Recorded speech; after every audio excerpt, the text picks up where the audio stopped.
Dizainas tenkina materialinius ir estetinius žmogaus poreikius, atspindi epochos ir tautos materialinę kultūrą, buities sanklodą. Jis susijęs su architektūra, jos stiliumi, puošia žmogaus aplinką.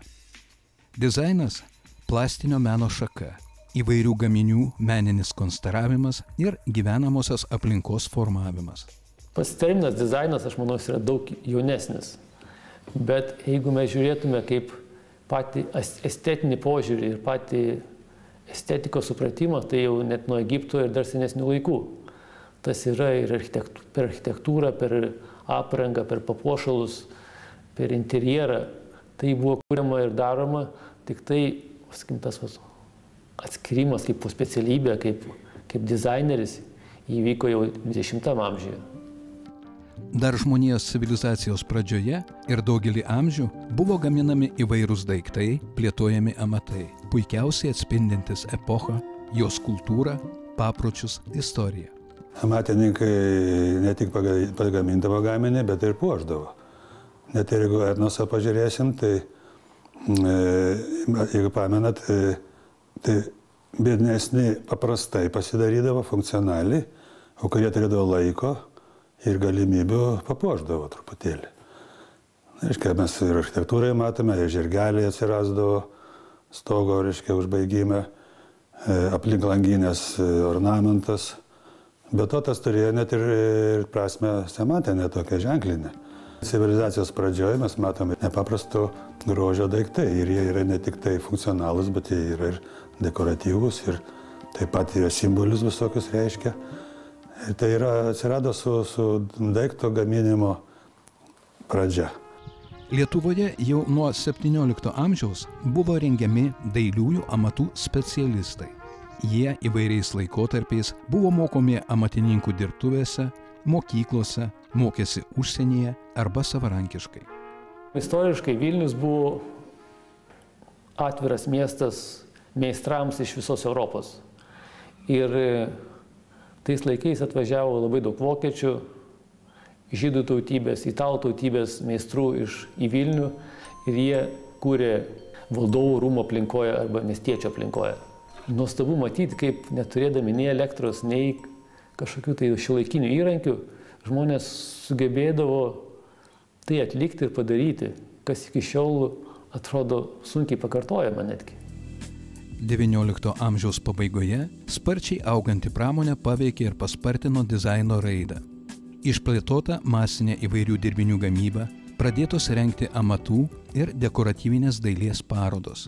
Dizainas, kaip šiandieną mes jį suprantam, jis atsirado tada, kada įvyko pramonės revoliucija, kada gamyba labai paspartėjo, pasidarė lengvesnė, greitesnė, kada statybos pasidarė masiškesnės ir poreikis jau amatininkai negalėjo aptarnauti masinio pirkėjo, masinio vartotojo, taip pasakyčiau. Ir tada atsirado tas reikalas, kad reikia kurti ir daiktų pasaulį, taip kaip kūriamas architektūros. Architektūra tai 1000 metų turi istoriją. Štai jos metodas labai gražiai galėjo pereiti į dizaino metodą. 20-ojo amžiaus pradžioje vakarų šalyse, kuriant naujus gaminius, buvo siekiama suderinti funkcionalumą su emocionalumu.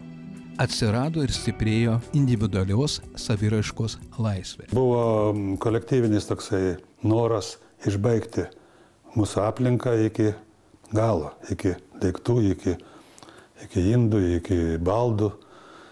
Na ir čia atsirado toksai gabus žmogus, kuris sukūrė Bauhauso mokyklą, kurioje buvo labai gera sintezė menų. Tenai dirbo ir Kandinskis, ir Malevičius, ir šitas Klėja Paulius, tai jis ten dėstė garsus dailininkas, kuris visos enciklopedijos yra kaip tapytojas, jis ten dėstė spalvotyrą. Spalvotyrus tus uždavinukus ir jeigu jo abstrakcijas pažiūrėsim, tai tie uždaviniai studentų labai gražiai ten koreliuoja su to, ką jisai darė paskui savo kompozicijose.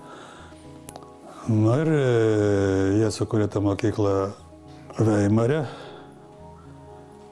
bet vokiečių valdžia, kai keitėsi, jos išvaikė Jie tada išsibarstė po visą pasaulį.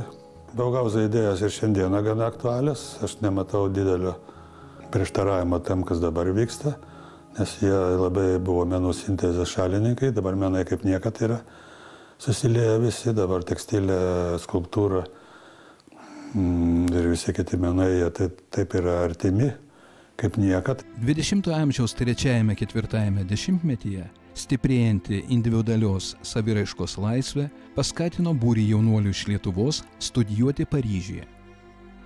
Tarp besimokančiųjų buvo dailininkai Stasys Ušinskas, Juozas Mikėnas, Jonas Prapulenis ir kiti.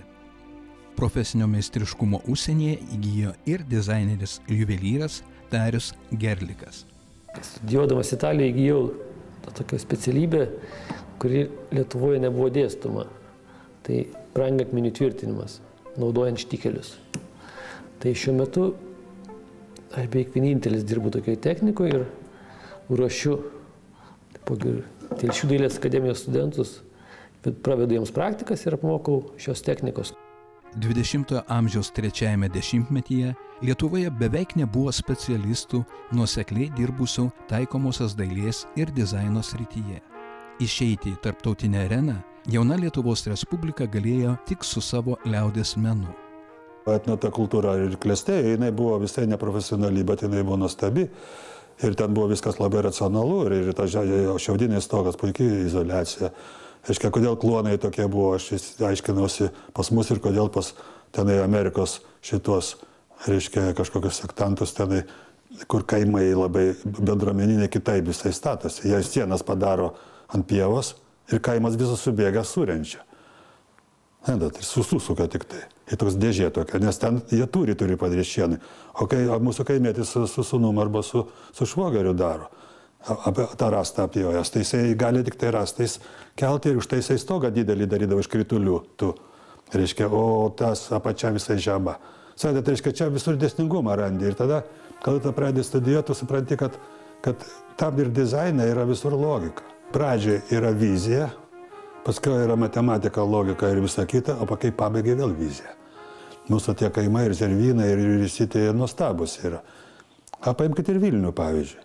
Seną Vilnių, kaip jisai padarytas tapybiškai. Kiek reikėjo, tiek pasuko. Bet jisai visas minkštas, reiškia, ir staiga Titanikas. Arba tenai, kad ir tas didžioji gatvė, tas gyvenamas namas. Ten liktai bandyta kažką, ten irgi skaidyti, bet jisai prie Jonų bažnyčios, jisai žiaurokas yra. Tarpukaryje Lietuvos kūrėjams didžiausią įtaką darė Art Deco ir neoklasicizmas, kurie atitiko to meto Lietuvos kultūroje vyravusias tautinio romantizmo nuotaikas. Baigęs mokslus Paryžiuje, Jonas Prapulenis sugrįžo į Lietuvą ir kryptingai pradėjo kurti lietuviškų baldų stilių. Jo kūrybą lydėjo nenutylančios diskusijos apie tautinį stilių architektūroje, vaizduojamoje ir taikomojoje dailėje. Kiekviena šalis, manau, turi savo tradicijas ir savo charakterį. Žmogaus gyvenimo būdas atsispindi ir dizaine. Pietiečiams reikia daugiau spalvos, kažkokio tai gyvumo. Šiauriečiams kažkokios tai švarios formos. Ir mes turim tą kaip ir vidurį tokį viduriuką, kada turim ir formą, ir spalvą mėgstam. Estetiniu požiūriu, tai jį reikia, kaip sakant, pastumėti tą žmogų, kad jis gyventų gražesniai, geresniai, malonesniai aplinkoje. Jonas Prapulenis daug prisidėjo prie baldų dizaino ir monumentaliosios dailės plėtotės Lietuvoje. Per visą savo kūrybinį laikotarpį Jonas Prapulenis sukūrė įvairios paskirties baldų visuomeninėms įstaigoms, projektavo ir pats gamino baldų pavyzdžius masiniai gamybai. Palaipsniui Jono Prapulenio baldai keitėsi nuo sunkių formų sukurtų tarpukaryje iki lengvesnių, grakštesnių, sukurtų kūrybinės brandos metais. Tol šlifuodavo, kol gaminys nebūdavo ne prototipas, bet iš viso gaminys. Jis jau net ir technologiškai būdavo paruoštas, kad jisai be trikdžių eitų. Po Antrojo pasaulinio karo visus Lietuvos kūrėjus palietė sudėtingos sovietmečio idėjinio persiorientavimo problemos. Nors tuo metu šiek tiek buvo toleruojama stilizacija ir dekoratyvumas, tačiau buvo reikalaujama išryškinti sovietinės ideologijos elementus. Dizainas Lietuvoje atsirado, taip tas profesionalusis, patys pirmieji pagrindai, tai 60 metų pradžioj. Buvo kurta katedra, toj sovietinėje imperijoje buvo nutarta padaryti dizaino edukaciją. Tai nebuvo poreikis toksai giluminis, bet buvo poreikis neatrodyti barbarais pasaulyje, nes tas buvo tokia konkurencija su vakarų pasauliu. Apie tą laiką susikūrė baldų eksperimentinis konstravimo biuras, kuris be abejonės yra pirmas profesionalus dizaino biuras. Pasakysiu, kodėl. Ten nebuvo baldininkų, nebuvo dizainerių, tada dirbo architektai, vyresnės truputį kartos, dar mūsų karta atėjo jaunesnioji. Mes iš jų labai mokėmės ir galvojam, kad mes tai jos geriausios padarysim. Čia reikia jas maždaug pralenkti. Buvo toks sveika konkurencija.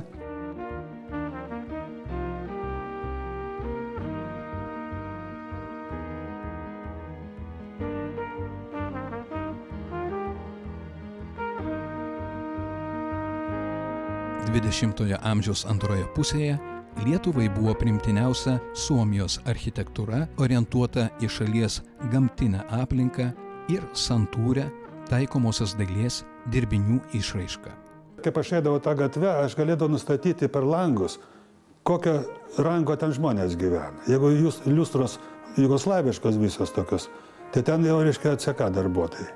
Jeigu liustrelė ta paprasta, kur mes galim nusipirkti, tai čia kažkoks inteligentas gyvena. Tai reiškia, ten buvo viskas ant tiek standartiško.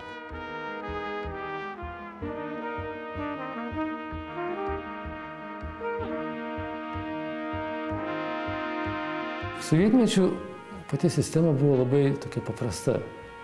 Žmonės, dizaineriai baigdavo Vilniaus dailės institutą, jie gaudavo paskyrimą į kokią tai fabriką ir ten eidavo dirbti dizaineriais tam fabrike. Ir jie, kiek aš žinau, buvo privaloma 2 metus atidirbti. Ir dauguma jų ten pasilikdavo. Kas darydavo baldus, kas darydavo, sakykime, spaudoje dirbdavo, darydavo kažkokias saldainių dėžutės ar dar kažką.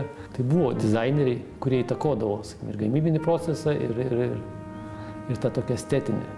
Bet ta estetika buvo tų tarybinių laikų estetika. 20 amžiaus pabaigoje sovietinėje Lietuvoje pagrindinės tendencijas diktavo jaunesni kūrėjai, kurių pastangomis atsinaujino lietuvių dizainas, keramika, tekstilė, juvelyrika, baldų dizainas. O baldai yra tradiciniai lietuviški, Lietuvoje labai stiprus. O stiprus todėl, kad vėlgi ta imperija zonavo, kada planavo ūkį. Ir buvo Baltijos kraštam Lietuvai numatyta, kad baldų pramonė bus labai stipri, ten Latvijoje kažkas kita. Jie tą imperiją taip mėtė, kad jie nebūtų savarankiški ir visko negamintų. Taip jie jautė tokį, galbūt jeigu atsiskiria, tada tik vieną šaką turi ir tada blogai, kai vieną šaką. Reiškia, kad nėra pasirinkimo laisvės. Lietuviški juvelyrikos dirbiniai 20-ojo amžiaus antroje pusėje patyrė stipres modernėjimo apraiškas, kurios sklido iš estų juvelyrikos mokyklos. Keliant gintaro apdirbimo meninį lygį, reikšmingas skulptoriaus ir dizainerio Felikso Daukanto vaidmuo. Palangos gintaro muziejuje iš įvairių Lietuvos kūrėjų sukomplektuotos lietuviškų gintaro dirbinių parodos 1971–74 metais apkeliavo Čekoslovakiją, Vokietiją, Prancūziją, Italiją. Tuo metu tai buvo pirmas aukštas lietuviškų papuošalų įvertinimas. Nuo 6-ojo dešimtmečio pabaigos dailiojo metalo apdirbimo lietuviai mokėsi Estijos dailės institute Taline. Tradiciškai buvo ruošiami specialistai, buvo technikumas metalo meno Telšiuose ir paskui kiti važiuodavo vėliau jau į aukštąjį į Taliną pastudijuoti. Mūsų studijų laikais buvo permainos. Ir tas važiavimas į Taliną kažkaip jisai jau pradėjo ribotis ir aš studijavau industrinį arba, tais laikais buvo bendras pavadinimas dizainą. Kas tuo metu buvo akcentuojama grafinis dizainas, interjero dizainas ir produkto dizainas. Tos 3 kryptis buvo pagrindinės mūsų studijos kryptis. 1990 m. kovo 11 d. Lietuvai atkūrus nepriklausomybę, visiems teko prisitaikyti prie ekonominių rinkos sąlygų. Nemažai įmonių ir leidyklų, netekę valstybinių užsakymų, bankrutavo. Laukinis kapitalizmas pradėjo diktuoti savo taisyklės – greičiau, pigiau, daugiau. Ir atsirado jau laisva prekyba. Toks instinktas buvo pamačius daiktą greitai pirkti, nes jo gali nebūti. Tai aš esu prisipirkęs daiktų labai tokių juokingų, kuriuos dabar dar turiu. Ir atsineždavau, o dukra klausė, sako, tėve, ar tu tikrai tikras, kad tas daiktas tau reikalingas? Aš susimastydavau, sakau, nes man nereikalingas. Bet jisai, sakau, buvo ir paskiau gali nebūti. Ta baimė, kad nebus, tai mus persekioja dar eilę metų. Daugumai vartotojų Lietuvoje pasidarė nelabai svarbu estetinės, funkcinės ar kokybinės prekių savybės. Naujomis sąlygomis vis dar vyrauja nepagrįsta nuomonė, kad profesionalių dizainerių paslaugos yra per brangios. Dizainą gali kurti bet kas. Tai pas mus skaito, kad licenzijavimas, tai mes bijom konkurencijos, mes nebijom konkurencijos, mes norim apsaugoti vartotoją, kad jisai kokybės ženklą turėtų dizaineris, jisai turi būti licenzijuotas, taip kaip gydytojas, taip kaip architektas, tarp kitko. Tai sako, jūs norit konkurentus išbraukti, jokių būdų. Sąjunga mūsų galėtų laisvai duoti konkurentams licenciją, jeigu jie gerai dirba. Bet turi profesionalai pažiūrėti, ar yra gerai padaryta. Čia ne vien skonio reikalas, nes daiktas gali ir sulūžti, gali būti nepatogus, gali būti ekologiškai kenksmingas. Suprantate, tai reiškia, tie dalykai labai svarbus. O tas licencijavimas labai trukdo, kad jo nėra. Trukdo dempingas kainų, nes, pavyzdžiui, architektūra yra didelė bėda, pavyzdžiui, gyvenamo namo. Jie paima iš kompiuterio, reiškia, pastatą, biškį pastumdo, reiškia, ir parduoda už labai mažą kainą. Bet jeigu rimtą namą projektuoti, reikia rimtai padaryti. Unikalų, rimtą namą. Ir kada tas paprašo 3 kart ar 4 kart daugiau, tai sako, tai reiškia, tos kontoros rimtas negali iš to verstis.